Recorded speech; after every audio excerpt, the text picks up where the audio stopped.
fuse and run. I say, whoa, I am my father's son.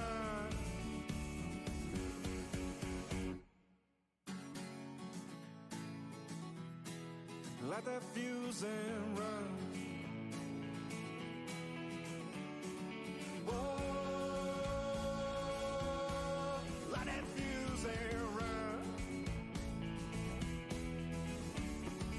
Whoa,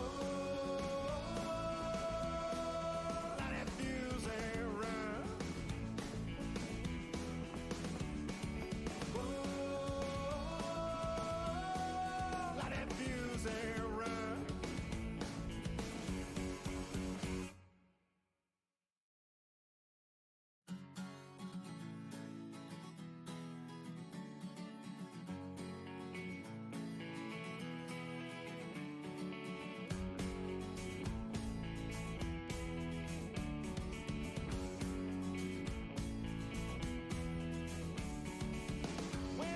College, but college done up me. Couldn't get my master's in truth and loyalty. Bang out the buzzword, teaching that blind man to say, you might get the best of him, but sure, never for me. Now, sweet talk to beanstalk, tail jack, to go and fetch your bang. Try that and upstate boy to a different kind of scene. Went off to college, but college turned out me. Couldn't get my master's in truth and loyalty. I said, whoa, light that fuse and run. I said, whoa, I am my father's son.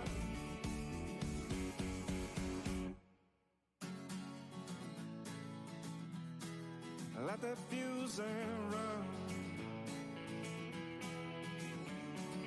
Whoa, light that fuse and run. Went off to college, but college done up me. Couldn't get my master's in truth and loyalty. Bang out the buzzword, teaching that blind man to sing. You might get the best of him, but you'll never fool me. Now, sweet talk to beanstalk, tail jack, to go and fetch your bang. Try that and upstate boy to a different kind of scene. Went off to college, but college done up me. Couldn't get my master's in truth and loyalty. I said, whoa, light that fuse and run. I say, whoa, I am my father's son.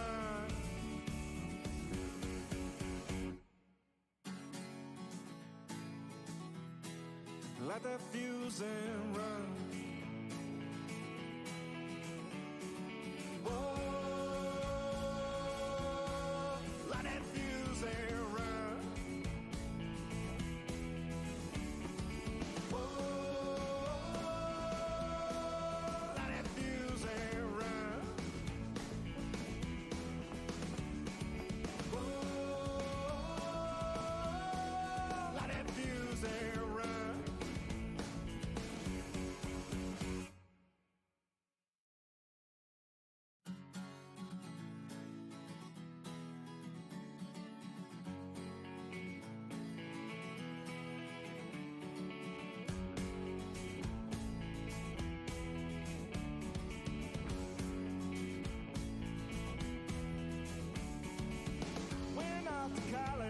But college done up me. Couldn't get my master's in truth and loyalty. Bang out the buzzword, teaching that blind man to say, you might get the best of him, but sure, never for me. Now, sweet talk to beanstalk, tail jack, to go and fetch your bang. Try that and upstate boy to a different kind of scene.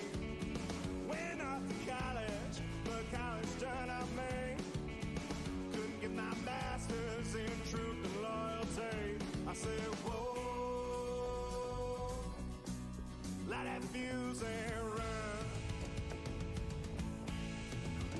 I say, whoa, I am my father's son.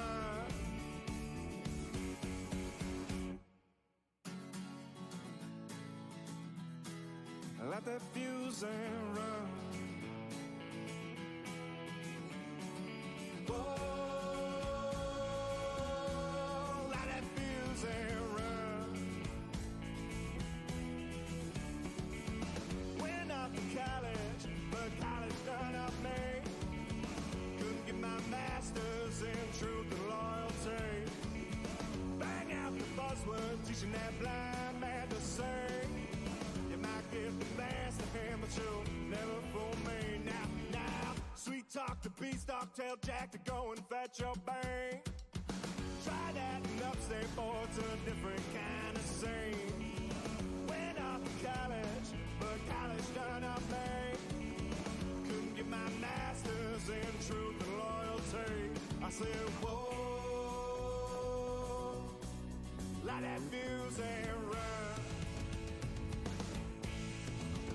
I say, whoa, I am my father's son.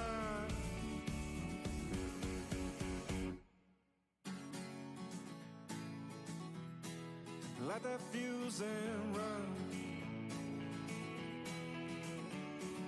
Whoa,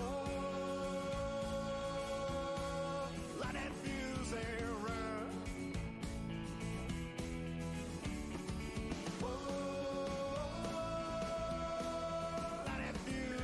What is up, 24/7 Buff Fandemonium? It's your boy Swank. It's Tuesday night. It's 8 p.m. Eastern Standard Time, and that can only mean one thing. It's time for the K-Gun Report. Not just any K-Gun Report, a very special K-Gun Report. We told you last week, we've been hyping it for a couple of weeks. Mr. Don Beebe, the great 82, is with us tonight, and we're really excited to talk some football with him, talk about his new book, and get into all this Bills news, wide receiver news. It's going to be a great night, guys. Get your comments coming in. Get your questions coming in. We're going to roll this intro, and we're going to get right into it.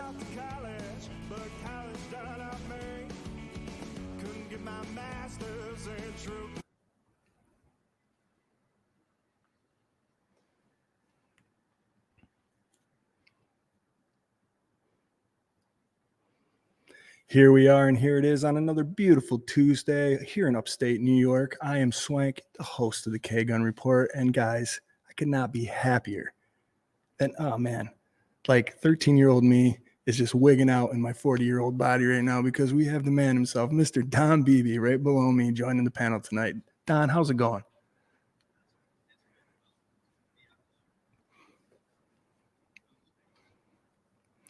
Appreciate you taking the time. We got a lot of real excited people in the comments and on the panel to talk to you. Right up here next to me is my brother from another mother, Mr. Scooter Magooter. Scott, what do you got, buddy?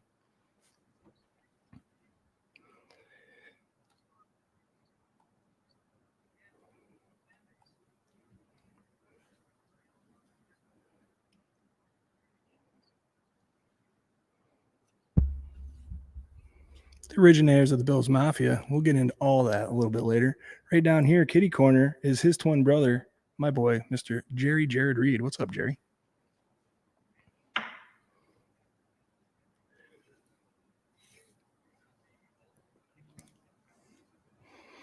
Absolutely. Guys, I would be remiss if I did not let you know that we are part of the Buff Fan Base Network, the original Bills Mafia creators. And as part of that, we're sponsored by 26 Shirts. Go to 26shirts.com. Del Reed and the gang got all sorts of great threads out there for you guys. And, get some real fresh tees. Help a family in Western New York. They've raised almost $2 million to date for local Western New York families. Get over there and give them all you got, man. They're the best. Oh, no? Well, that's not good. Yeah. I muted the other panelists, they say, huh? Oh,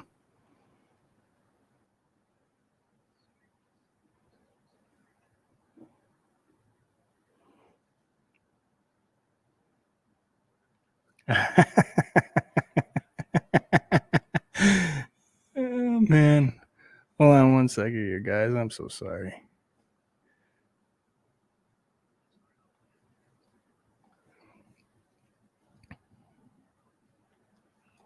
It really is, yeah.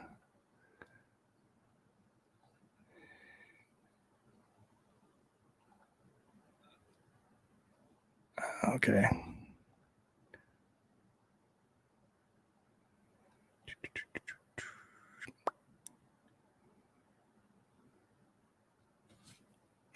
I am.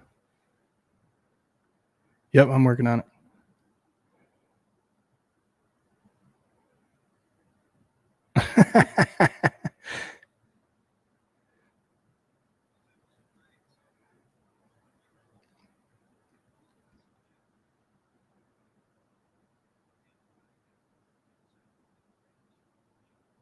Oh, wow.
So I've been very fortunate. I had a great father and mother that did that to me, and I think it gave me the ability to do what I was able to do as an athlete because of the discipline, and work ethic, and then never give up and all that stuff that goes with that. That's great, man. That's great. Are we on? I'm working on it right now. It's so close, I swear. That was beautiful. I am. Swank. Yeah. That's great, man. That's great.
Yep.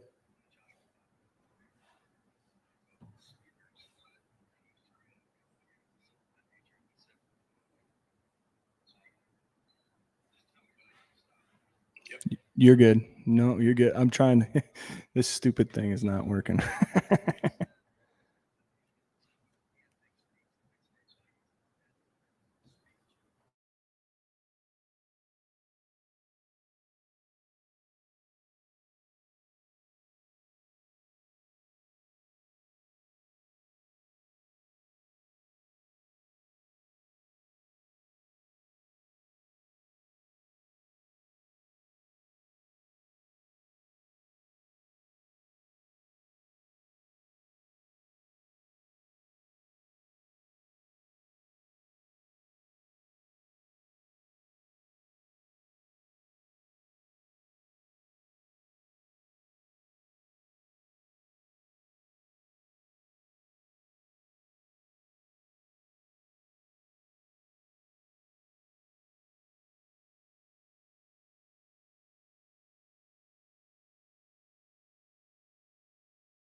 Guys, I'm here.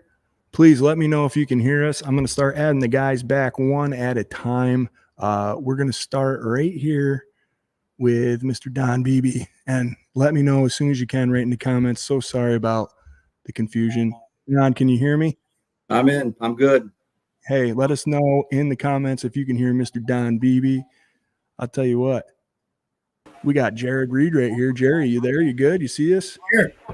All right. Sounds good. Everybody says they can see and hear. Crisis averted. We're only 20 minutes late. You guys missed out on such a great conversation. I'm so sorry. They're all good. They're Bills fans. They always hang in there, man. We're good. Yeah, absolutely. Here we go. Everybody can hear Mr. Beebe. They're stoked. There we go. All right. Real quick, just to go back through it, diagonal from me. Oh, this way. The man himself, Mr. Don Beebe, has joined the panel, and we're so excited to have him. Say hi to everybody again, if you don't mind, Don. Guys, how you doing? Good to be on the show. I brought my Never Give Up coffee cup, so we're good, man. All right. Very nice. See, that's what I use that term just to get through this so that we can pop through. Never give up, man. That's right. That's right. And of course, right up here next to me is my brother from another mother. Can you guys hear me okay now too? Yeah, we got you, buddy. You can hear us? No, now we're gonna lose Scott, right? Scott's out, yeah. Harry, I think he's caught up now. He might be. Oh, there he is. You got us, Scott? No, not yet. All right, we're popping Scott out. Jerry, how you doing tonight, brother? I'm doing good. Got me? I got you, man. All right, yeah. Yep, just stoked to get a little bit of conversation going. Like Swank said, we had a nice conversation while we were waiting, so let's keep it going. Absolutely, man. Absolutely. Real quick, man, we got 596 of you guys that hung through that huge debacle, and we appreciate you. Don't forget, we're part of the Buff Fan Base Network, the originators of the Bills Mafia, and part of 26 Shirts. Go to 26shirts.com. Give them all their money. They'll do great things with it, and you'll feel better about it. Real quick, let's just run through these. We got Uncle James in the comment. We got Corey Blaine saying, no worries, take your time. Thanks, Corey. We got Patrick Hughes. What's up, Patrick? We got Adam. What's up, brother? Jim Graham. Nate Nacho, my favorite handle in social media history. We got Harold Fuller. We got Josh Cook, our brother Cookie, who helps us out with a benefit we do with Mark Maddox every year, Don. He is a huge fan of yours. So he was so stoked to have you on the show today. Yeah, how you doing, man? Thanks for being on. Yo, this is just in. We got another twin right over here. Scott, can you hear us now? You good now? Perfectly fine, guys. Almost like nothing happened. Hey, there we go. There we go. I was watching, guys, on Instagram, this show called The K-Gun Report. They couldn't get any of their stuff together. You couldn't hear them. Man, nothing. We're all here now. We're all about business now, man. We got Berto in the comments saying it's showtime. Welcome, Mr. Beebe. Everybody can hear everybody. Great. Thank you so much. Guys, we're so honored to have Mr. Don Beebe on the panel tonight, but he has a new book out. And Don, I would love if you would just tell everybody a little bit about it, where they can find it. Sure. So it was back in 2012, wrote a book called 6 Rings from Nowhere. 4 rings with Buffalo and the 2 with Green Bay Packers. And obviously everybody knows I came from nowhere. But and then just recently I was approached. My daughter works for a marketing firm down in Nashville, and they asked me if I would do a wide receiver book. And so I was writing this wide receiver book. I was about halfway through it. And then I just felt like, man, why am I doing a wide out book? I want to do something that could impact people, because that's really what I'm all about. And this literally just came out of the blue. A book that I've developed. It's a devotional book. I mean, obviously, you guys know about my faith and all that. And what I did was I wrote a devotional. Now, everybody knows about devotionals, and there's devotionals out there for athletes. But I thought, I've never heard of a former athlete write a devotional based on things that happened to them throughout their career, and how did I handle that and get through it? And so I thought, what a great concept. Yeah. And so I wrote this devotional called Never Give Up. As a matter of fact, it's right here. I just have to have one on my desk. Nice. It's a devotional, never give up with me running, everybody knows that play, especially in Buffalo. So, Absolutely.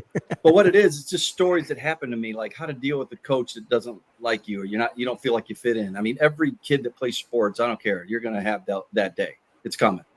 Or in a lot of the things apply to people in life. You don't fit in at work. What do you do? And so I share the experiences that I had. And I might even talk about some of them tonight as well. And boy, we just came out about a month and a half ago, and it's been phenomenal. Awesome. And Swank, I appreciate you bringing it up. The only place you can get it right now is donbeebe.com. You can't get it anywhere else. You can't get it on Amazon. You can't find it nowhere. We're only selling it right now on donbeebe.com. And I'm really excited about it. I got a lot of speaking engagements coming up to talk about this book, and I'm book signings and everything of this nature. So I'm excited only because I know it's going to help people. I didn't do it for that. And now and we've talked before, I actually about 6 weeks ago as well, just signed on a deal with Salty Earth Pictures. They're going to do the Don Beebe story. It's gonna come out in about 2 years is what they're looking at, 2.5 years. And we're meeting with investors this whole summer. Already had about 50 people I've met with, and meet with more in July, and really excited about it. I had years ago, maybe about 8 years ago, I had an agreement with people out of Nashville, and it never got funded. This one is going to get funded. There's no doubt. Awesome. This group has already put out 8 movies, and this will be their 9th one. So my wife and I, Diane, are very excited about it. Wow, that's great. Congratulations on all that. That's amazing. It. Yeah. And really, guys, I the movie and the book and all that stuff, it ain't about me. God gave me a great story. I should have never played football. If you ever knew my story, and some of you guys might know it, only playing 2 years of college football and one at Shadron State, Nebraska, which at that time was NAI Division II, one of the small schools in the country, and then getting invited to the combine in 1989 was a miracle in itself. I didn't even have an agent, didn't even know what an agent was, and I ran the 40-yard dash in a 4.25 on a flopping fishing shoe, and that's the honest truth. I couldn't afford shoes, and so then the Bills took me in the first pick, which is, it's just absolutely nuts. And then to go on to have the career with 4 Super Bowls with the Bills, and just, guys, it just was a storybook from day one. And so I'm very honored to be used by the Lord through this whole process, and still today coaching young men in football now. And I can honestly say this, guys, I cannot remember ever a day where I woke up and had to go to work and said to myself, God, I got to go to work. Man, every day I go to work. I love it, man. I love my job. I love what I do. Awesome. I've never had a bad day in the sense of going. Has there been bad days? Of course, everybody has bad days. But when I get up in the morning, it's like, man, I can't wait to go. I just love it. Every minute of it. Well, as we were mentioning before the show started, you said you're going to coach till you're 70, if not later. So, everyone would like that situation. Be put in a position where you love the job you have, and when you retire, it's something that you're going to want to keep doing anyway, so you might as well, right? Don, real quick on your story, one of the stories I love to hear about, and I did watch a bunch of your motivational speeches and all that, was the by chance of you showing up to your college combine. They were doing 40 times. It wasn't the combine. They were just running 40s randomly. Don showed up in the room, saw the Cowboys were there, a bunch of scouts were there, and the seniors were running 40-yard dashes. And Don said, I want to run it. So they let him run it. Was that another shoe story too? You didn't have the correct shoes, and you still ran like a 4.2 something. And it was the Cowboys that stopped Don and said, "We need to know more about you." And if there was one part of my story, Scooter, that I struggle with, is that Dallas Cowboys started my career. I can't stand the Cowboys, right? So, but no, this is what happened during that time. That story is. I was just in math class, and I hadn't played college football. And I always tell people that my NFL career started before I ever played one down in college football. And people are like, how's that even possible? Mm-hmm. Well, this is how it happened. I went to college, left before the season started, did construction for 3 years, went back to school, was out of I was ineligible to go to school because of lack of transfer credits, a lot of messed up, crazy stuff with the NCAA. So landed up only having 1 year of eligibility in the NCAA Division I level, and it was at Western Illinois. And so I went back in the spring, and I was going to be a 5th-year senior, and I've never played it down. And I just happened to walk into the gym where they were having a pro day. I didn't even know what a pro day was. I literally had to go talk to coach about something. Can't remember what it was, but it had nothing to do with the combine. I didn't even know what was going on. So I see the guys that I just got through spring ball with that were going to be seniors running the 40-yard dash. And I'm like, man, I'd like to run. And I mean, can I run? Well, I was in my college attire. I was in a tank top, jeans, shorts, and sandals. And so I walk up to the coach, ask him what's going on. He tells me, and I said, man, can I run? And he goes, oh, Don, you're not on any film. And he's like, basically tell me, let's not waste their time. Yeah. And I said, no, I would really like to run. It'd be kind of cool. So he went down and asked the star on his chest, right? He asked that guy, and the guy said, yeah, let him run. Who cares, right? So I told coach when he got back, I said, geez, I got one more problem. Can I go back to my dorm room and get my running shoes and warm up a little bit? No, get in line. So I kicked off my sandals, got in line, jean shorts, no warm up. And I pitter pattered to a 4.32. And that was the first time I ever ran a 40-yard dash. And the Dallas scout came right over to me. Those scouts, if you ever been to a pro day, they never talk to anybody. I mean, literally nobody. This guy was on a beeline for me. I mean, he was walking crisply to me as I turned around and started coming back. And he goes, what's your name? I said, Don Beebe. Don Beebe, what number are you on film? I said, well, I'm a 5th year. I've never played before. And he goes, you got to be kidding me. He says, I've been doing this for 21 years. He said, I've never timed anybody that fast. And I literally looked at him and I said, is that good? He goes, yeah, that's pretty good, son. So my career actually started right there. Oh, wow. Should I do it flip-flops this time? Yeah. Your feet had to have been burning, though. I ran track, and just with those track spikes and all that stuff, your feet get hot. Were they burning? They do get hot. I'm just glad it was on an indoor. It was just on an indoor, really hard surface is what it was, indoor track. So I didn't even care, guys. I was like, yeah, let's run, man. That'd be awesome. Heck yeah. What a great story. That's amazing.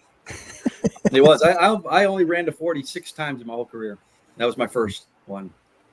Yep. And then the second one would have been at the combine, in what would have been February of '89. And I had no idea what I was doing there either. And I landed up going there, getting invited, which was crazy in itself. How's a guy from Shattered State looking like me going to get invited to the top 300 guys in the country? I mean, give me a break, guys. No, that's not going to happen. So I got invited. And I go there. I don't have an agent. I didn't know what an agent was. And my roommate was Mike Barber of Marshall University. And I get into the door, and no sooner I get in the door, and the door knocked at our hotel room. We were staying at the Crown Plaza right down the street from the Hoosier Dome then. And it was the concierge to the Crown Plaza. He goes, these boxes are for Mike Barber. And I said, oh, that's cool. And they're Nike shoe boxes. So I grabbed them and I took them over to Mike. I said, hey, what are those? He goes, oh, these are my shoes that my agent sent me that I'm going to run the 40 in tomorrow. I was like, agent? Really? 40? He goes, yeah. He goes, don't you have an agent? I said, I didn't know I needed one. He goes, man, you're crazy. You might be the only guy here that doesn't have an agent. He just laughed at me. He goes, well, what are you going to run the 40 in then? And I said, I looked down at my feet. I said, the shoes I walked into the building with, and they were my old ASIC fishing shoes from high school. Oh, okay. That'll work. And this is the honest truth. I wish I had a shoe in front of me, but the right sole of the shoe was half unglued. So when I ran, it really flopped. And honest truth. Now remember, if you were to Google this, what were the times in 1989 combine? They had no idea, because remember now in 1989, no media could get in the dome. Right. Okay. Yeah. So they were always on the outside of the dome. So when players or GMs or coaches would walk out, they'd be like, hey, well, you're going to get a whole kind of random numbers, right? So I didn't know that I broke the all-time record until, now again, this was 89, until 2003. Okay. I was training athletes, with House of Speed Business, and I was at the combine. I was sitting next to Bill Polian, who is now the general manager of the Colts, and Tony Dungy. We're sitting up in this box and we're going there, and he goes, hey, Beebs. This is Bill speaking. He goes, hey, Beebs, you still hold the record. I looked at him and said, what record? I didn't have any idea. He goes, the record. You and Dion both ran a 4.25 in 1989. That's still the record. Wow. I didn't know that. And that record stood for 17 years until Chris Johnson broke it in 06 or 07, and he ran a 4.23. And then a guy named Dodd ran a 4.22, and I think just this past year somebody ran a 4.21, Worthy. So broke the all-time record. So me and Dion are actually the longest standing record for the combine for the fastest time ever at a 4.25. That's awesome. Yeah, wow. But I did mine in a flopping fishing shoe. Yeah, man. And the shoes they make nowadays are just crazy. The cleats that they wear is crazy. And you probably weren't wearing skin tight uniform either for the aerodynamics. So there you go. I give you I was wearing my basketball 9 all day. My basketball shorts, man. Yeah. Cool. You can hear them in the wind. Well, it's funny. I gotta just end with this on that story. Is I get to Buffalo, and Nick Nicolau was my wideout coach for the first couple of years, and then Charlie Joyner came in. I think my third year it was, and the first thing, Joyner couldn't wait to talk to me. I've never met the guy before. Hall of Fame, 18 years. He comes right over to me. He goes, "I got to ask you a question. The whole flight over here, I couldn't wait to see you." I said, "Yeah, what's up?" He goes, "What was that flopping noise in 1989 when you ran that 40? I was down by the 40. I was down by the finish line, and nobody could figure it out."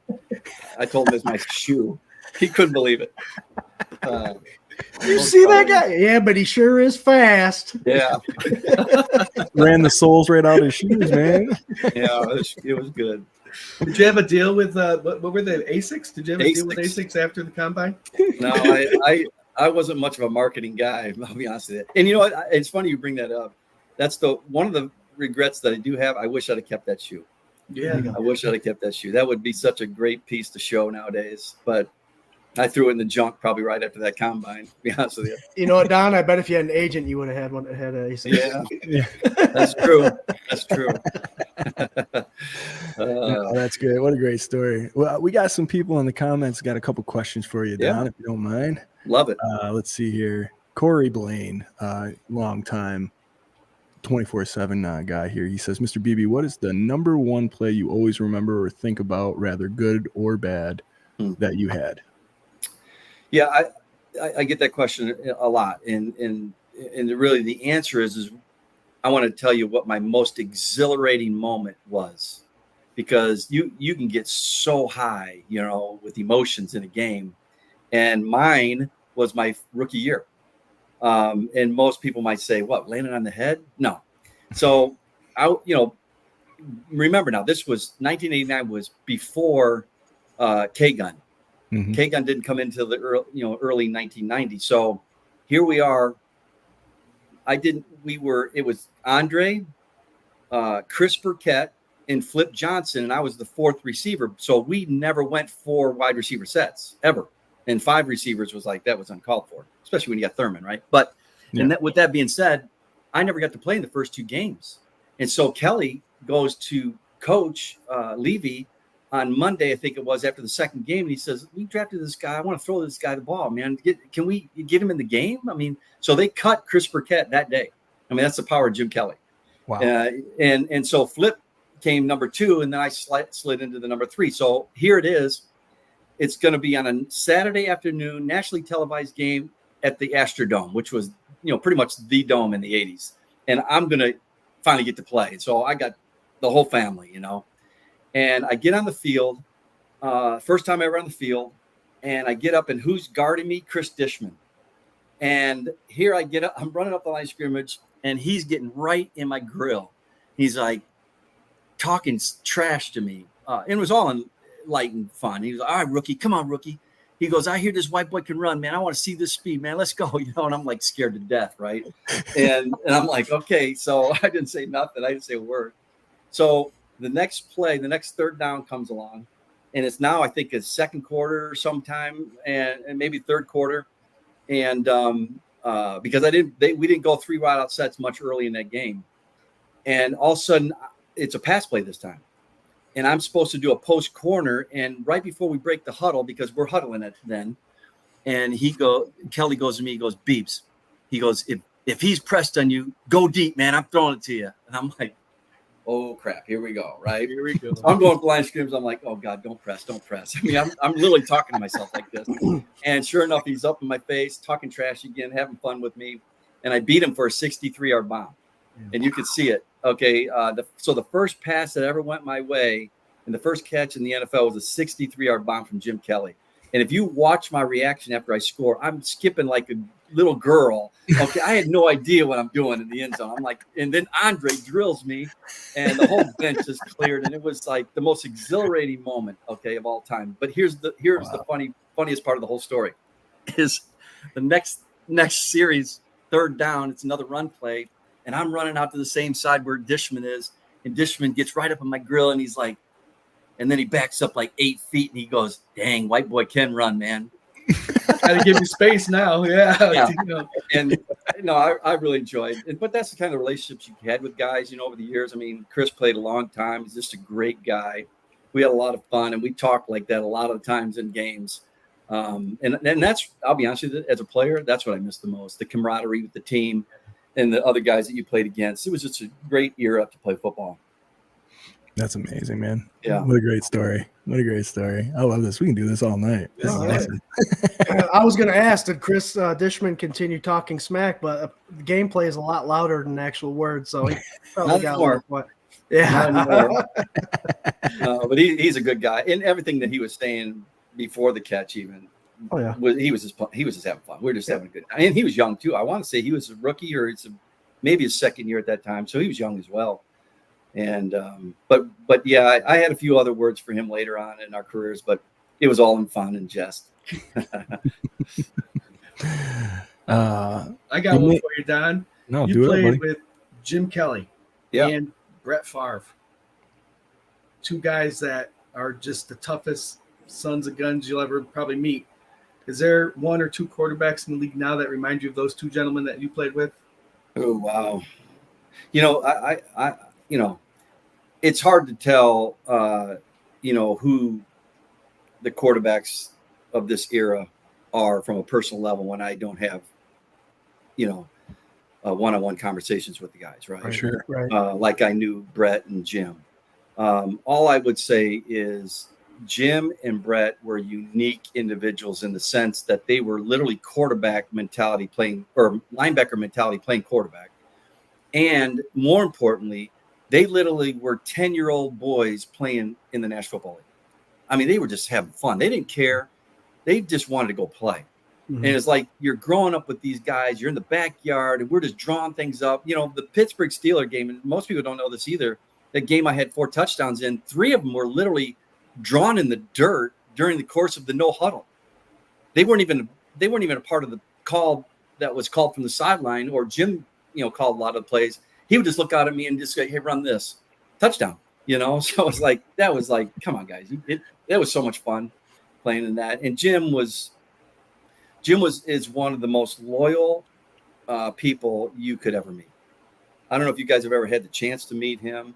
And I'll tell you one story that just exemplifies the man that Jim Kelly is, and even still today, is I had won the Super Bowl with the Packers, so it would have been in, that was January of 1997. In February, and my best friend from high school was at the game, and we were, walking the street of New Orleans the night before the game, and we're throwing a Nerf football around, me and my brother and his brother. So the 4 of us were inseparable when we were growing up, right, in Sugar Grove, Illinois. Well, 1 month later, he got killed by a drunk driver. Head on, shoved him into the trunk of his car, and he lived through the night, and he didn't make it through the next morning. He bled out eternally, I guess. And so I had a 2-year-old and a 2-month-old. I mean, I was just devastated. And I just had to do something for him, right? And so he was a big grizzly bear, this guy. And he was a big football guy. He's a math teacher of high school kids, dearly loved by the school. And he had a 2-year-old and a 2-month, and I had to do something for those kids. So I thought about doing a football camp for him. And I put this thing together within a couple months. And the first person I called was Jim. I said, "Jim, look, would you come and do this?" He goes, "When is it?" And I said, "Well, it's this sudden day." He goes, "Oh, Beebs." He goes, I'm in Miami at that time. He says, "Golly, I just don't think, I would love to come, but I just don't think I can make it." So we hung up after the conversation. No problem, right? He calls me back in 5-10 minutes later. "Beebs, this is what I'm going to do. I'm going to fly back a day early from Miami back to Buffalo. I'm going to grab my stuff. I'll catch the next flight out, and I'll get there." I mean, that's the kind of guy he is. Mm-hmm. So I had him, Reggie White, and Desmond Howard. Those 3 guys. I asked 3 guys. All 3 came, and Jim had to break plans. That's what kind of guy Jim Kelly is. Mm-hmm. That's amazing, man. I gotta tell you, these are all the stories that I hoped had happened that I didn't know happened. So you're really just making my whole night, man. Yeah, good. No, listen, I love all it. night, guys. I'm good, man. Talk Bills football all night. Absolutely. Let's see. We got Paul Rossi. He's a longtime viewer of the show and a great friend of ours. He said, "Who was the best DB you played against or respected the most?" Sure, Dale Carter. Dale Carter was with the Kansas City Chiefs, and the reason Dale was so hard, he had such long arms. He had tremendous length. He was a 4.38 40, mean as a rattlesnake, never talked, played with a big-time attitude. He really was good. If he could have kept himself, from a professional standpoint, let's say, I think he could have been one of the greatest of all time. Wow. But from a technical standpoint, Dale was something else, man. So that was about it. I mean, there wasn't many outside of that I really struggled with a lot. But Dale was definitely my nemesis. Damn Kansas City Chiefs. Yeah, these Chiefs, I tell you. Yeah. Yeah, I'm not a big Chief guy either. But I will say this, guys, and I know Andy Reid very well. When I played with the Pack, he was a tight end coach. So I sat next to Andy for 2 years in pretty much every meeting. He is one of the most genuine, greatest men you'll ever meet. He really is. And I'm still really good friends with Andy. And I consider him an icon of the game. I think he's one of the greatest offensive minds, play calling, play designing people maybe ever. No question, he's a Hall of Fame coach.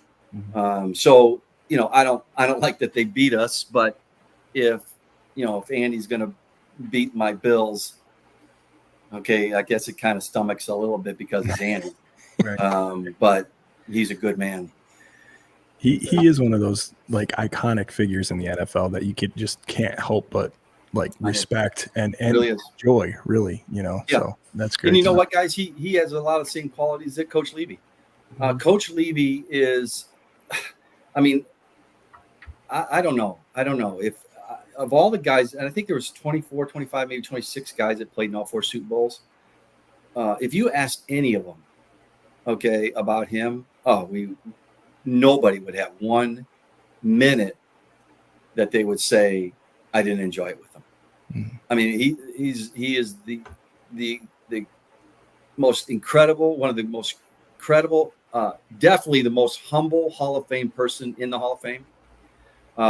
Just an amazing man. 98 years old, I think he is now, and still try to get dinner with him once a year. And he lives on the North Shore of Chicago, so it's 40 minutes from here. My wife Diane and I go down and eat dinner with Franny and him.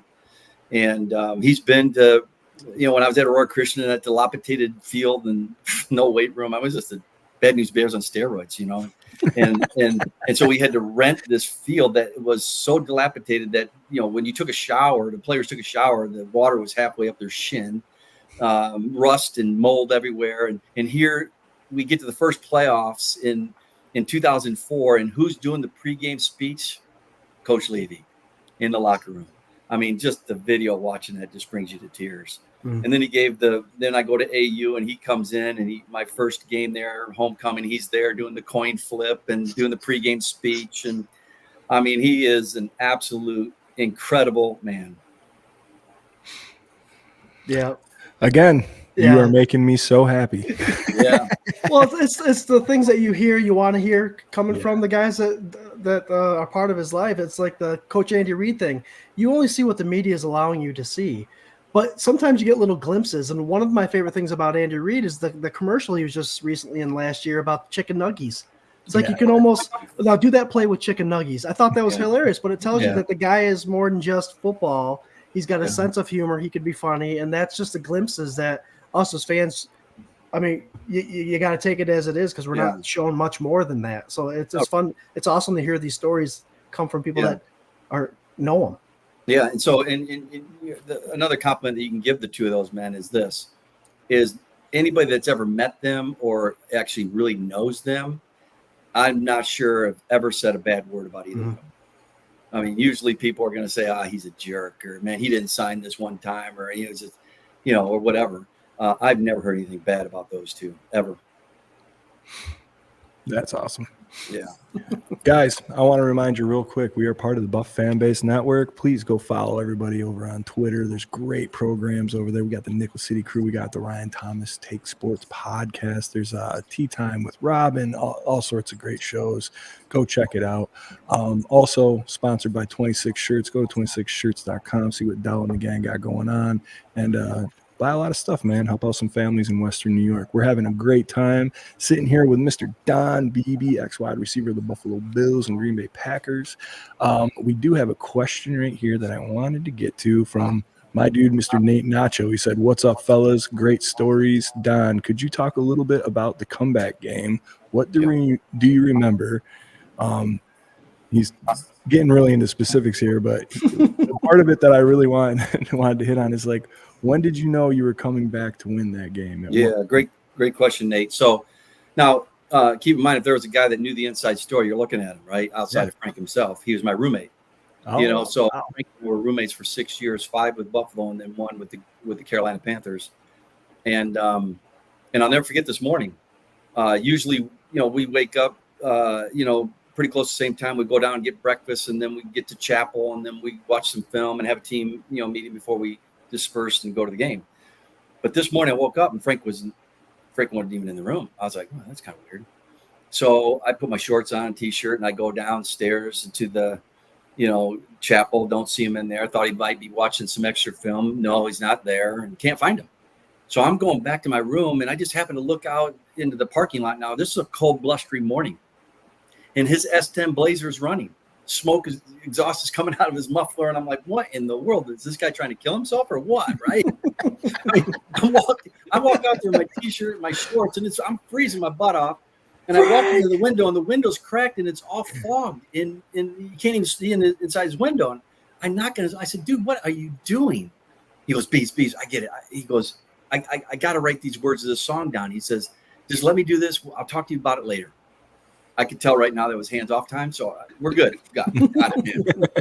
Let's go get him, Frank, right? So I turn around, go back in the hotel room, and next thing you know, I really didn't talk to him at all before the game. And then we have the game that we had, right? 28-3 at halftime. Daryl's losing his mind at halftime, yelling at everybody, which he should have. And we go out there, and Frank was kind of the one that was the rallying cry. I mean, this guy never gave up. It literally was almost to the point where it's almost annoying. Like you wanted to just say, sit down, dude. Okay, sit down, right? Because what happened was, and everybody knows, is we go out there, we're all pumped up, and Frank's like, let's just start making plays, man. And so, sure, we made a play. First series, boom, interception, Bubba McDowell, 35-3. There's that. That's a great start, right? So we go over the sideline, and Frank is still pacing. I mean, you just watch him. He's just pacing and just kind of mulling over. And I know Frank, he was praying is what he was doing. And he just would not let it go. And I look back at it now, and even after the fact, I'm like, wow, what a testimony. So then start things, and to answer Nate's question, we score. Kenny scores the touchdown. Then we get the onside kick. And then the next couple plays later, then that's when I scored, and we made it 35-17.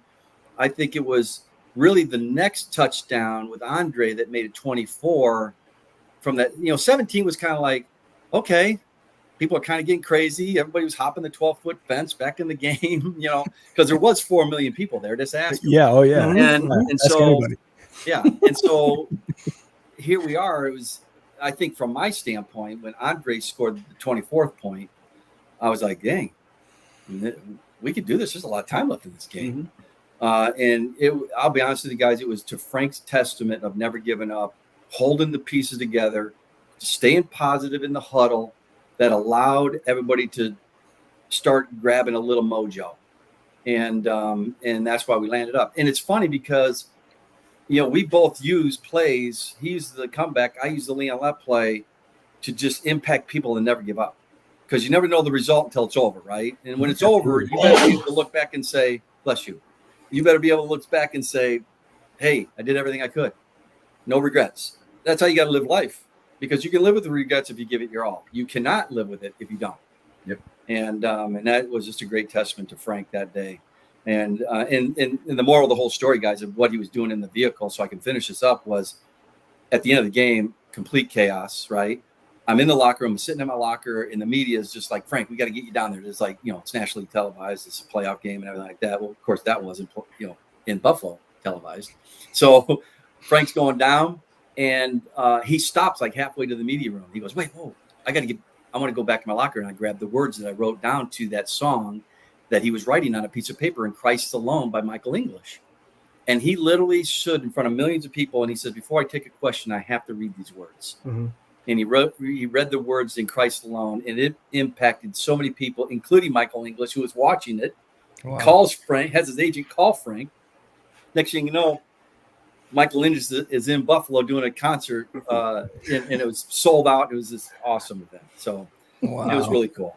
Great story behind the story. Yeah, I love that. We talk a lot about how much we love the team and how you try not to be a homer all the time, right? But if you also have to root for them no matter what, right? And we always go back to these moments, and the comeback game to me is like one of those moments where it's like the odds don't mean anything until the end, right? Like then all of a sudden you look back and you're like, well, it's actually 100% that we won or we lost or whatever. And in that moment, it's like, I can just imagine like, well, they scored this many points the first half. How come we can't score this many points the second half? And it just like, that's a great story, man. I love it. Well, I think you bring up a really good point too, Swank, is that the Bills fans are unique. They really are. Because come Monday, after a win or a loss, man, you know it. Mm-hmm. I mean, the whole time you feel the heartbeat of a loss, you feel the heartbeat of a win. But what I enjoyed most about Bills fans is when I would go out in the public, it wasn't like they wanted something from you. It was almost like, what can I do for you? I mean, that's unique. I mean, especially in our culture today, which we're so selfish. People are just so selfish. They want this and that and everything like that nature. But Bills fans are unique. So win or lose, they're there. I mean, they're bleeding it, man. And sure, do they get upset? They should, man. Times when you don't play good, you should get chastised. I dropped the ball. You know what? Hey, listen, what's wrong with Beebe? He sucks. Why we draft him? I don't mind that. I mean, it should be that. But it's because they're so passionate. Mm-hmm. To me, when I measure a person and I get to know a person, I measure them by their heart, not by what they look like, not by even really what they even say sometimes, because we get emotional. I want to know their heart, man. I want to know what kind of person they really are deep down. And that tells me what kind of person they really are. And Bills fans are full of heart. You even see it with the Four Falls of Buffalo after Norwood missed that field goal. They were chanting his name during the ceremony in the city. And then even as recent as the past couple of years, we lose a playoff game and everybody shows up at the airport to cheer on the Buffalo Bills. So, yeah, it started from the beginning as it hasn't stopped. And, I'm proud to be a Bills fan. Yeah. Well, that was an emotional time, man. Downtown Square when they were, yelling out Norwood and this Scotty and this, oh, my gosh, man. I'll tell you what, that poor guy. Yeah. Listen, we couldn't stop him. Get him off the field. What was it? I don't know, 19 minutes to whatever. Yeah, from the end of the second half to the beginning, or the end of the first half to the beginning of the second half, you guys weren't on the field for 40 minutes or so. And here, I'm going to give you the inside story of this one too. Okay, you ready? So, who was the holder? Frank. So on the bus on the ride back to the hotel that night, I was talking to him and I was like, man, I feel bad for Scotty. He goes, Beebs, I'm going to tell you right now, he hit that right where he wanted to hit it. I said, really? He goes, in pregame, every ball he was kicking was just hooking in. I mean, he hit that so good. And when it came off his foot, it sounded like a boom. He hit it big time. And there was no doubt when that first started out, there was no doubt that was coming in. It just would not come in. Scotty Norwood hit that kick exactly where he wanted to hit it. Why it didn't come in, I guess we'll have to ask God when we get there. Right. Because who knows? But it's like hitting the putt, and you hit a putt, and you're like, that's in. Yeah, and then it lifts out. That's amazing that you're using that analogy, because I was just thinking about, there's a guy that shows you online about a ball tracing that lets the puck go in, right? That's in right. the same exact spot. He drops the same ball 4 times. First one goes in, the other 3 don't. Yeah. Same exact path. So yeah, hey man, but why let you me- do the warm-ups. You knew what was working. exactly. And I will say this about Scotty Norwood. Not one time I've ever heard in any interview or anything that even after the post-game interview, did he ever say, man, I hit that right where I wanted to hit it. It just didn't come in. No, I missed it, man. Sorry. Yep. That's what kind of guy Scotty Norwood is. Yep. He could have made excuse. He could have. No, he just took it right on the chin.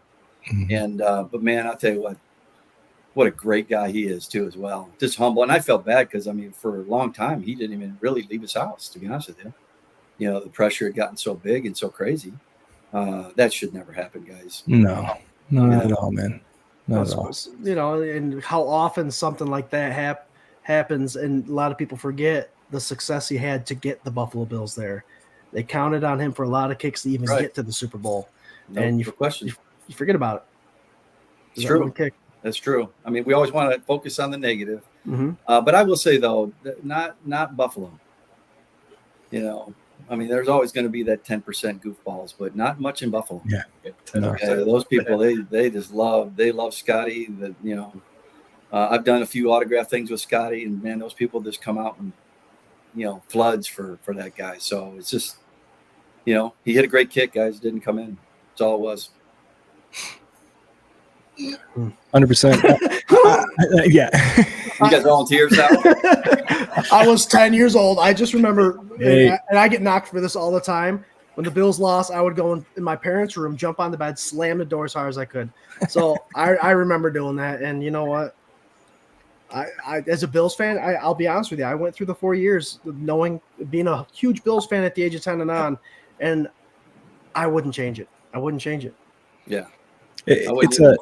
It puts a certain gusto or whatever. There's that life that you breathe when you go through that kind of thing. Just as a fan, I can't even imagine as a player. Mm-hmm. But for me, it's like, you guys are my team. That's the first time I ever remember crying, in my memory.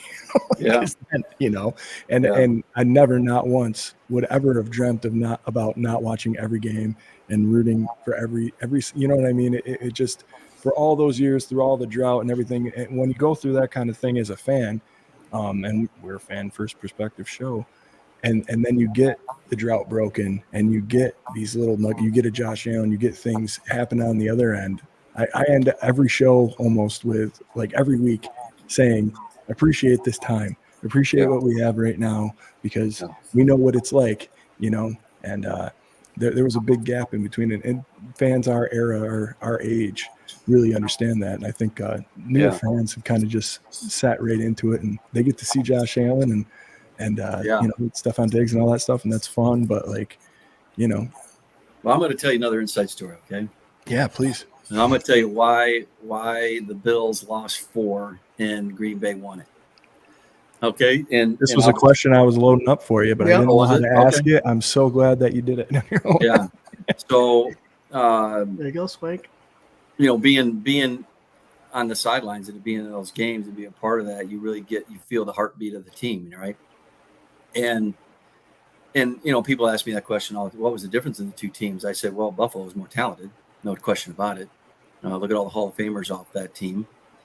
So then why didn't they win the Super Bowl? And I said, well, I'm going to tell you why. We played good offensively in the first one. It was good. I thought Jim was sharp and Thurman was running well and against a great defense. And it was a great game. Came down, we just didn't pull it out, right? Defensively, we could have certainly played better, and they know that. So then the next game came, and then you had some things that happened, before the game and things that were said about their offensive line. And okay, that's just stupid talk, right? And they kind of use it as motivation, and you don't want to do that. And then the helmet thing, and that was blown out of proportion, guys, but yet it was a distraction. Okay, so you have these distractions. The next thing you know, we get started off wrong, and then things just started to get ugly. Okay, and we're like a deer in headlight.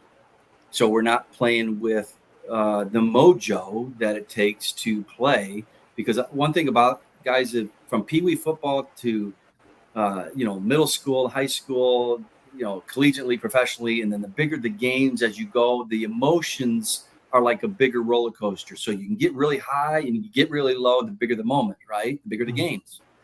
Well, the Bills did not handle the emotions of that Super Bowl game because of the pressure or whatever it was, distraction that we allowed as players, I think, and the organization, and the leadership within the game itself lacked. And I'm going to tell you, I'll give you the analogy. It was the fourth one. We're in Atlanta playing the Cowboys, we know. And the first half, we go in, I think it's 13-10. We're winning, and we're really handling the line of scrimmage. I mean, we're running the ball. We're offensively, we're moving it, and we're stopping them. Emmett's not doing a whole lot at all. And we go into the locker room up, and we get the ball first, and we're like, hey, guys, listen, we're going to come out. We're going to win this. We're going to finally, let's put this together. Let's put together a drive, get up 10, and let's put this game away. That was our mentality. And everybody was positive, everything like that. And all of a sudden, within a few plays, boom, fumble. James Washington picks it up, scores a touchdown. Dude, there's a whole third quarter left. So you have the whole half left. You come to the sideline, dead quiet. Nobody's saying a word. Okay, there's no bickering Bills at this moment. Now, that was in 89, so we're over that. Okay, but nobody was saying anything. Nobody was pumping each other up. Nobody was positive at all. It was just quiet. It's at that moments that the older guys on that team have to say, you know what, enough's enough. Okay, enough's enough. But when you get into those moments, that's hard. And then all of a sudden it's over. And then it's too late, right, to say something. And so you gotta be able to say those things at the right time, because nobody said a word. And what happened? Offensively, we stunk. I'm not even sure we got a first down the rest of that half. Certainly didn't score anymore. And they went on, I think, and rushed for 3 more touchdowns right down our throat and just manhandled us. And it got really ugly. Okay. And so now you fast forward 2 years, I'm with the Pack. Same thing really happens in that game. We're playing the Patriots. We go up 10-0 early. Next thing you know, Bledsoe hits boom, boom, 2 touchdowns. We're down 14-10 sometime in that second quarter. Well, you come to the sideline now, completely opposite. Leroy Butler, Eugene Robinson, Reggie, Brett, myself. Now I'm so pissed. There's no way I'm losing another one. Okay. And everybody was just kind of like, guys, we're okay, man. They're not even that good. I remember guys saying, they're not even that good, man. We got this, man. Well, let's just keep going. What next thing you know, 27-14 halftime. Reggie comes out, owns the second half with 3 sacks, and it's over. And so the mentality was vastly different. And as a coach now, this is stuff that I coach. When you get in the bigger moments, guys, listen, we have to be able to stay even keel. Let's not get too high after somebody makes a great play. Great, so what? Get over it. And don't get too low, because guess what? Mistakes are going to happen, guys. Get over it. And the team that handles the emotion, and you watch historically win the Super Bowl, the team that really handles the emotion part of the game the best, okay, usually wins it. And who's the greatest to ever do that in NFL history? Hands down, Tom Brady. Hence why he's won so many Super Bowls. I mean, he would get down in the Super Bowl and be like, yeah, no big deal, right? Joe Montana was another one. I mean, the reason, and you guys you probably know the story of the Cincinnati Bengals. Okay, they're going out right before the last drive, and they're down. They got to drive, 80 yards to score a touchdown with, I don't even know, a minute, something left in the game. And they're about to get in the huddle. And what's he say? Oh, check it out, man. There's John Candy. I mean, dude, we got to go drive to win a Super Bowl here. And he's pointing out a celebrity that's the kind of guy Joe Montana was. Yep. And Favre was the same way. I mean, Favre was, I don't know if I've ever seen Favre ever take anything serious in his life. That guy was just out there having fun. I mean, you guys have seen his videos. Yeah. I mean, he's a comedian, man. That dude is funny. But that in itself was the reason was Buffalo, that team was one of the most talented teams in NFL history. I don't think anybody's going to argue that point. Okay, with all the Hall of Fame guys, and we'd had everything we needed. We just could not handle the emotion. And the more Super Bowls we went to, the more that pressure built. I'm sure the fuse got smaller and smaller every time. It did. Yep. Yeah. It really did. Well, I'm going to call this my closure show. Thanks, Don, for helping me get through to know that part of it. I mean, it does for the emotional part of it for sure. Definitely puts a new light on it. And I definitely appreciate that for sure. Yeah, and that's why I like Josh. I think Josh is one of those guys, like a Favre guy and a Kelly guy, too, that when he gets those moments, I just think we got to put give him more of the opportunity to excel. And the other thing I would say is, we didn't have any divas, okay, on our team. You might say, well, wasn't Thurman? I'm going to tell you something about Thurman. Okay, Thurman, when he was one of the most team-oriented guys you could ever play with. Matter of fact, when I scored a touchdown, who was usually one of the first guys there to congratulate me and was Thurman. When I scored those 4 touchdowns in the Steeler game, I mean, he was just like, dude, this is awesome, man. I mean, that's the kind of team he was. He wasn't a diva. He wasn't like going to gym. Hey, dude, run the ball more. Give me the ball. That's why we won. And when you get divas that whine and cry that they don't get the ball, okay, all that does is tears your team apart. And think about this for a second. Think about all those great Super Bowl teams, okay, that won Super Bowls. I can't think of one diva. And, you guys, you could look at all the great, I mean, like Jerry Rice. Jerry Rice wasn't a diva. Jerry Rice wanted the ball, but he wasn't sitting there crying, throwing his helmet and whining why he wasn't getting the ball. Dude, he was just like, let's win. And that's what it takes. And I think, I don't know some of the young guys with this Coleman guy. I like what I see so far, but I got to see him in the game. But, they're harder to find nowadays. They really are. And almost every team has one now, it seems. But the ones that really, really are going to pull this thing together, and see, Josh is that kind of guy. Now we got to put all these star players around him that are same type of that type mentality. Backyard 10-year-old boys out there playing football. That's how you win. Instead about worrying about your stat book or how much money you're making and all that crap, just go out and play football. 100%. 100%. And Jarrod always brings light to this. We always see the front office bring in players that have that C on their chest, even in college. So that's a great way to. Obviously, they've earned that captain. Yeah, absolutely. So that's the kind of establishment you're bringing into this culture. That's a good way to start. Figure out who's got the captain, who's become a captain throughout their college career. They're natural leaders, and they're good for the program. No question. Marv Levy taught me one thing when I took the job at Aurora University, and I went to dinner with him, and I asked him that one question. I said, hey, so, I just want to, and I'm ready to take notes, right, from one of the greatest minds ever.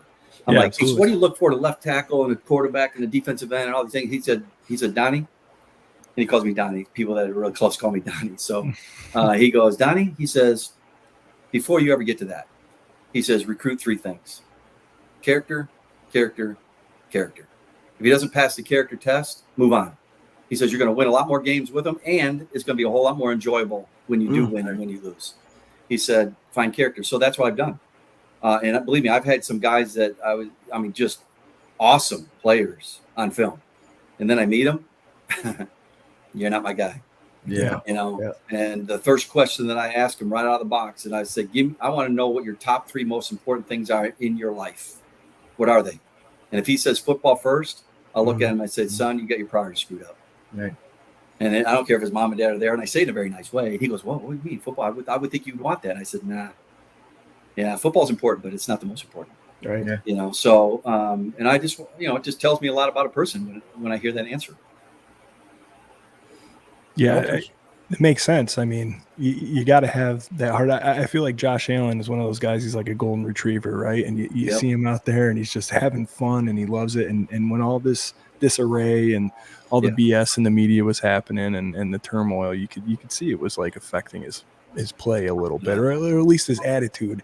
And you're thinking, like, all these character guys here, like, you want everybody to be like, like Khalil Shakir last week said, I'll run go routes all game. I'll block all game. Whatever gets us a win. I'm here for the team. And it's like, those are the guys that Josh Allen needs. You know what I mean? Yeah, absolutely. So, yeah.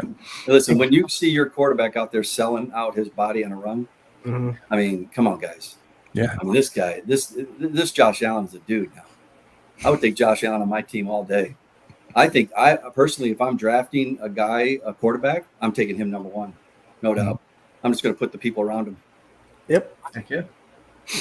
Absolutely. Guys, thank you so much for hanging with us. We got 945 watching live. So many of you throwing in comments and questions for Don, and it's 9:15. We're past overtime. Usually we sign out at 9, but we started a little bit late tonight. Don, I'm good to sit here as long as you want to sit here. Hey, listen, I just need another cup of coffee and I'm good, man. We got a couple more questions and we'll wrap it up, but we'd love to have you back on for sure, man. Yeah, You're so great. Let's see here. We had this is the one I wanted to get to. Our boy Adam says, what was going through your mind when you chased down Leon Lett? We had to get there. Yeah, so I'm gonna, the Leon Lett play for me. I'm gonna share a little bit about my faith on this because it resonated in this play. And I remember, before the game. Now, again, growing up in Sugar Grove, Illinois, in my backyard as a young kid, I always dreamed of playing in the Super Bowl in Pasadena, right? Fred Biletnikoff, Plunkett, Cliff Branch, and in the 70s. And here I am. I'm living my dream, man. I'm like, I'm in Pasadena, the field that I dreamt about, and I'm going to play in the Super Bowl. I mean, it's crazy. And I remember it was a beautiful day. I was in my His Pain, Your Gain cutoff shirt that I always wore under my pads, and my game pants and game shoes. And I'm out about an hour before the game. And I take 2 laps around the field, just taking all the sights in. Garth Brooks is going to do the national anthem. Michael Jackson is going to do the halftime show. I mean, what a show, man. Right? And I go to the 50-yard line and I took a knee. Now, I always pray before every game. I pray every day. But this prayer, I'll never forget. And I took a knee and I just simply said, Lord, let today be the day that I glorify your name more than ever before in my career and ever again in my entire life. Let this day be the day I glorify your name and not mine. And it was just such a humble prayer. And I'll be honest with you, selfishly speaking, guys, I got up and I'm like, oh man, I felt good, man. I was like, I'm gonna score this one-handed J.J. Jefferson stab in the back of the end zone to win the Super Bowl for the Bills. Oh my gosh, I was just like, I'm gonna go back. They're never gonna get me off the plane, man. I mean, that's how I felt, right? Yeah. Selfishly speaking, no, God gave me the Leon Lett play, and in a blowout of 52-17 with 4 minutes left to go in the game, and you watch my reaction when it happened. I was mad. I'm still mad. I'm upset. We're getting whooped. I didn't know at all what just happened. I had no idea until I got in the locker room.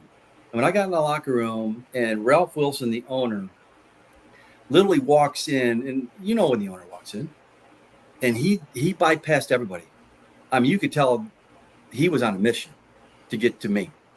And he literally walked right over to me. I mean, people were like, hey, Ralph, blah, blah. No, where's he at? And he walked right up to me and he said to me, he goes, son, he didn't call me 82 or Don, and he said, hey, son, he goes, I just want you to know something. He said, you showed me exactly what the Buffalo Bills are all about. And you showed all America exactly what Buffalo is all about. And I looked at him and I said, well, thank you. And I was like, and then it kind of hit me a little bit. And then Scott Birchall, the marketing guy, he goes, hey, they want to talk to you down in the meeting. I was like, dude, tell Jim to go down there. I don't want to go down there, right? and so I went. I mean, I'm not going to turn down the media. And I get down there and there's like, I mean, every microphone. I mean, there's 100 microphones at my podium. I'm like, dude, what is going on, right? And okay, I scored a touchdown, but it meant nothing. The Leon Lett certainly never even crossed my mind. And then the flood of questions. What were you doing? Why were you thinking? Why'd you run him down? And I was like, wow. And then I got back to One Bills Drive. Holy smokes, guys. Over the next course of weeks and months, I'm not kidding you, I've got fan mail letters in boxes. And I'm talking about big boxes, hundreds every single day. Here we are. What is it? I don't even know anymore. 30 years later? Okay, I don't know, guys, how far we are from that, 28. And we're still talking about this play. Every single day, guys, and this is the honest truth, every single day, I get fan mail letters, okay, that tell me about the Leon Lett play. And here, a matter of fact, here, you'll appreciate this.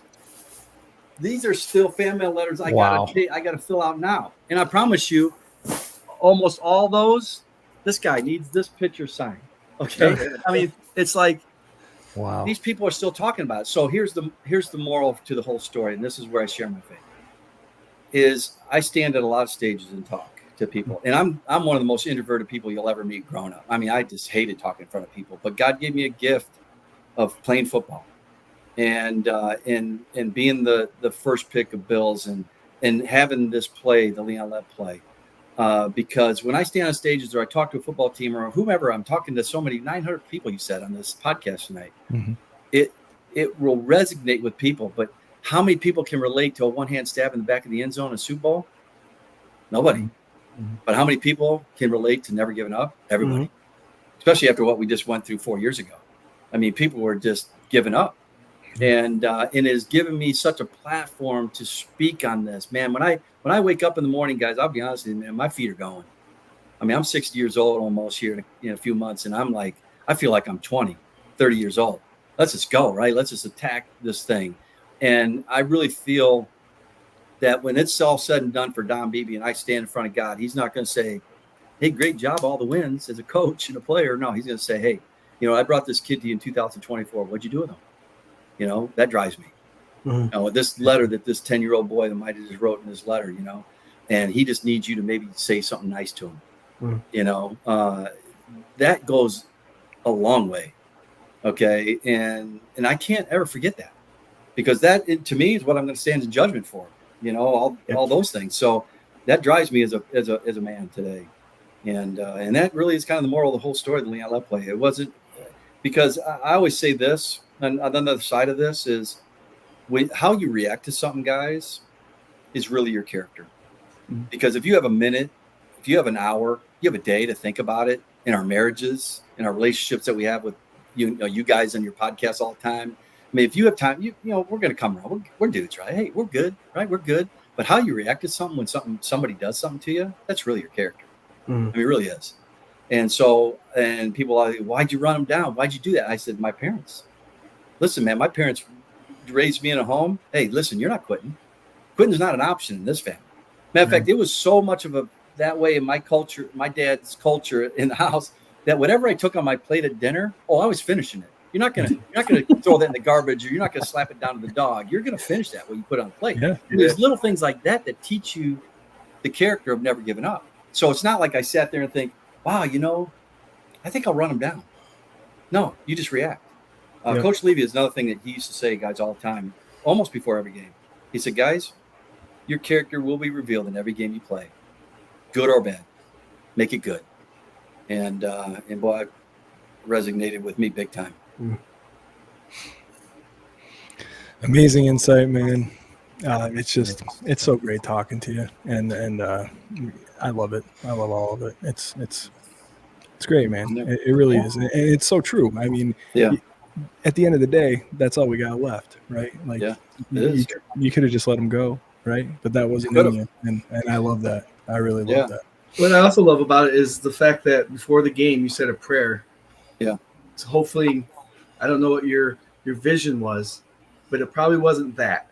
And then that's the answer that you got, that this is your vision, Don. This is what this is all about.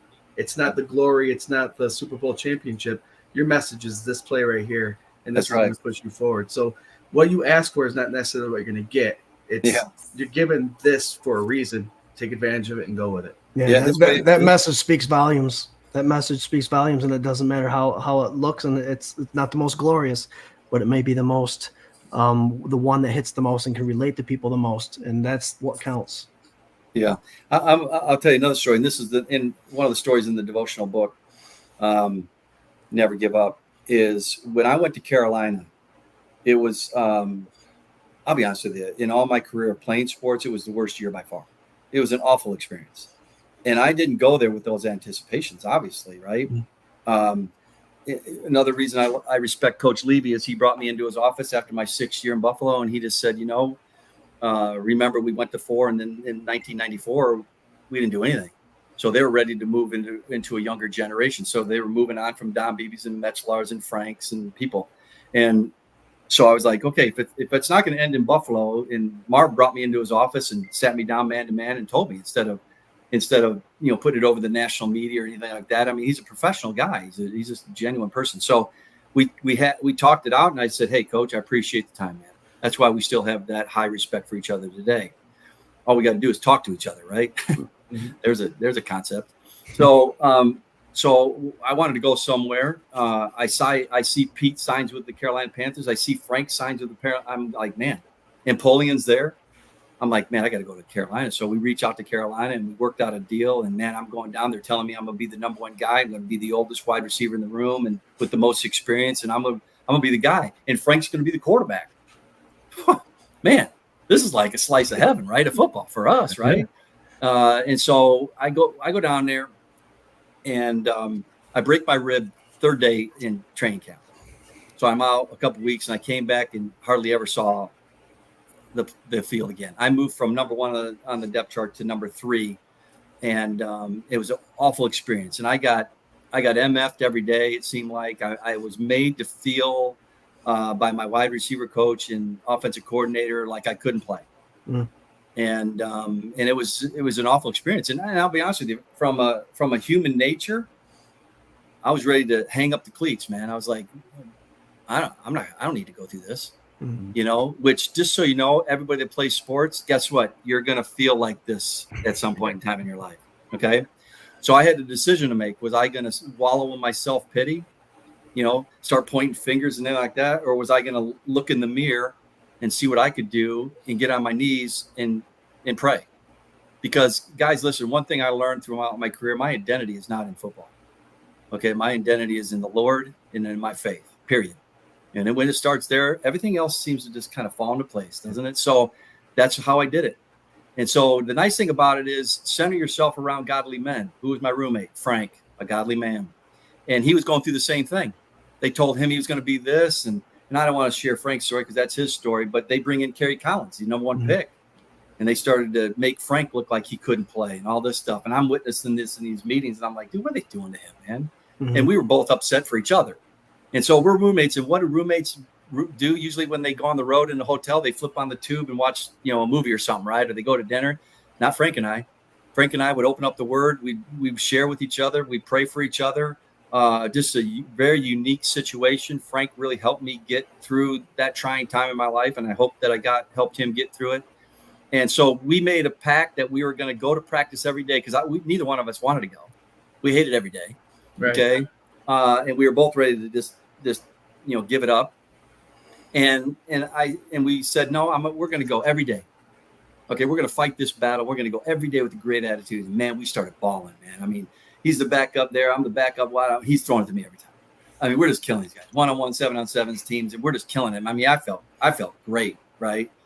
And did my circumstance change? No. Still go to the wideout meeting, feel like I can't play, you know, because I'm going to tell you, as a coach, I could sit there and pull up film on anybody. I can make Jerry Rice look bad. Just point out all the bad things he does, right? Sure. And I can make somebody not so good look great. Point out all the good things, and that's what was happening. But the cool thing about this is this, and I really believe that people miss out on so many blessings that God has for them because we try to do it on our own. We wallow in our self-pity, and we want to point fingers and blame everybody else instead of just saying, no, enough's enough. Today's a new day. Tomorrow's another day, and I'm going to make them better. And I'm going to get on my knees and I'm going to pray every day that God helps me. And he will, but you got to pray, right? So God blessed me. He got me out of Carolina. I got cut for the first time in my whole career. And where'd he take me? Green Bay Packers. Green Bay Packers, I go there and I land up statistically having the most catches, most touchdowns, most yards in my whole career at Green Bay that year. Go to the Super Bowl and we win it. And who do we beat in the NFC Championship to go to the Super Bowl? Carolina Panthers. Yeah, see, God has a sense of humor too. But I really believe this, and this is the moral of this whole story, is that if I would have wallowed in my self-pity, guys, I would have missed out on the Super Bowl. Yep. I really believe that. Absolutely. I would have retired. I would have quit. I would have had self-pity. But I chose to go down a different path, and that was God's path instead of my selfish ambition path. And that's how it worked out. And boy, that was a life lesson for me to learn. I've learned it in coaching. I've learned it in business. And there's going to be a lot of bad days. You know, turn the bad days into good days with your attitude. And that's what I've done. Oh, yeah. Great words, man. You guys are quiet, man. Yeah, we're just in it, man. We're just in it. Did you say you're a motivational speaker? Believe me, I'm not good at it. If it wasn't for the Lord, but I might wake up at 5 a.m. and jump on that treadmill that's been hanging outside my door for the last three months. There you go. There Love you it. go. Guys, we're rolling up at 9:30. I think we're gonna put a little a cap on the end of this night, and we got 1,016 of you joining in on an off-season show of the K-Gun Report. Appreciate you guys so much. Thank you for hanging with us and for throwing questions at the great Don Beebe. There's a couple little comments that I wanted to throw your way, Don. Yeah. That came in from people. Our boy Adam says, Mr. Beebe, we had a book in my school library when I was 7. You could write to teams as a fan, and I wrote to the Bills, and you were my favorite wide receiver. You sent me an autographed card and a nice message. I still have that card. So great. Awesome. So that's from way back when. Absolutely. Thanks, Adam. Let me see here. There was another one. There's so many coming in. Thank you guys so much. Let's see here. Hey, listen, we're definitely doing this again, guys. I love talking to Bills fans. Absolutely, man. Yeah. We'd love to have you back. Yeah. Our boy Nate right here says, what an amazing person. I told my girlfriend I'm listening to Don Beebe on the podcast. She immediately responded, he came to my elementary school back in the day and read us Darby the Dinosaur. Awesome. How much you touch and inspire people's lives. Darby was big time, man. I used to read that to my kids all the time, Darby. Oh, yeah, Darby the Dinosaur. All right, guys. We're going to pull that out of the archives. Yeah, put a little cap on this. Don, what we usually do is go around the panel, give a final thought, and a go Bills. So if you wouldn't mind, just give us a little final thought. We'll roll around and we'll call it a night. Yeah. Well, I mean, listen, my final thought is I absolutely love coming back to Western New York. Absolutely love the Bills fans. Always have, always will. And it's because of their genuine heart for the team. And man, when they threatened to take the team out of Buffalo, man, that had crushed us all. Yep. And they're going to win it one day. And when they do, that town's going to be crazy. And I hope they bring back the 90s team, those guys that went all 4 and, would love to celebrate it with Josh and the guys. That would be awesome to be able to do that. We'll see. It's going to get done one day. I hate to promote things that I do, but I would love to people to, and I know that the questions on this, because a lot of people join late, as far as speaking engagements, I love going around speaking at functions and stuff of that nature. And then the new book, obviously Never Give Up. I just wanted to promote it only because I think it can help people. And I share like the Carolina story that I just shared. That's in the book. And in the Leon Lett plays in the book. And it's all centered around my faith and just helping people get through tough times. And again, the only way you can get those things in speaking engagements is donbeebe.com. That's it. So I appreciate you letting me just, bloviate a little bit there for 30 seconds, but sure. But I do appreciate, guys, what you're doing. You guys are genuine Bills fans, you can tell. And I would love to come back on your show. Love it. Amazing. Did you hear that, Jarrod? Make sure you clip that and post it. Don, thanks so much. And please go to donbeebe.com. I've shared the link in all of our stream places several times throughout the night. Pick up a copy and Never Give Up. There's some people that have said they've already gone and done it. So hopefully we get a little bit of circulation there and spread the word. Jerry, what do you got for a final thought, my man? I'm in awe. These nights are always fun when we have players on. We talk football. We hear their stories about stuff we didn't know happened. And Don, we just like to listen. Sometimes we talk a lot when we're by ourselves, and we know when to just hush and just take in all the greatness. So thank you for sharing your stories. I know you have a lot more. We'll get you back on and share them. And oh gosh, this is just. Thanks for joining us. I can't say it enough, and I won't forget to go Bills this time, Swank. But I can't wait to see everybody next Tuesday. And then the following week, we have Mr. Logish, 2-time Super Bowl champ, joining us too. But we'll get more on that too. So that's great. It's great. And I got the gold helmet tonight just to represent the gold, Mr. Don Beebe, Buffalo Bills. Love it. Nicely done, Jerry. Scooter, what do you got, my brother? I visited donbeebe.com, guys, and if you go to that site, there's a lot of wonderful videos and all that stuff. Obviously, the link to the book, but a lot of Don's stories is the trials and tribulations, the scenarios that come up that normally would not come up that presented himself, and you got to take advantage of it. Us Bills fans have been through a lot. We've been through those, some would say the worst of worst with the 13 seconds, the comeback, the 4 Super Bowls, all that stuff. There is a path. And eventually we will get to that goal that we all have as Bills fans and the players have as Bills players. And when it does happen, like Don said, it'll be a celebration of the 1960 Buffalo Bills. It'll be a celebration of the 1990 Buffalo Bills, the drought Bills, and the fans that were along with it, and the fans that unfortunately will never be able to see a Bills Super Bowl victory. It'll be an emotional roller coaster for us all, but it's all gonna be worth it at the end. It's always worth it. You keep striving, you keep fighting for that one goal. It's always worth it, and it will happen. And I can't wait to be a part of it. Don, thank you so much for being a part of our show. We can't wait to have you on again for sure. And I know one of my best buddies, Josh Cook, is just probably sitting there in awe with his jaw down to the ground because you're his favorite player. He's got your autographed jersey. He showed us it. It's an awesome time, and thank you for taking the time and joining us tonight. Thank you. It's an honor. Absolutely, you guys, man. You think that you took all the meat off the bone, but I'm going to tell you haven't. All right. This is a dream come true to do this show with 2 of my best friends and literally one of my heroes growing up, and I'm absolutely so blessed to be in this position with you guys. So thank you so much for A, supporting this show, for B, supporting 24/7 Buff Fandemonium and the Buff fan base and 26shirts.com. I'm gonna do it, man. Hold on to these times, take in these great moments, support this team, man, and take some great lessons from a great guy like Mr. Don Beebe, and get over to donbeebe.com and buy Never Give Up, man. I'm doing it right now, actually, as we're speaking. So I might have to get you to sign a copy for me, Don, if you don't mind. Guys, listen, you can find us right here every Tuesday night at 8 p.m. Eastern Standard Time for the K-Gun Report. You can get us on Facebook, YouTube, Instagram, Twitter.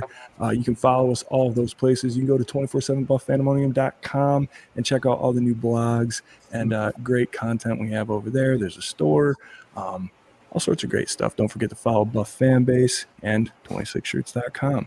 And man, thanks again, Don, so much for being a part of this. All there's left to say, go Bills. That's right. Bills make me want to shout, baby. Right? Hey. That's right, man. Go Bills. Go Bills. It's my theme song on my phone, man. Very nice, dude. Go Bills. All right, guys. Thanks, man. I appreciate it. See you. Have a great night. Thank you.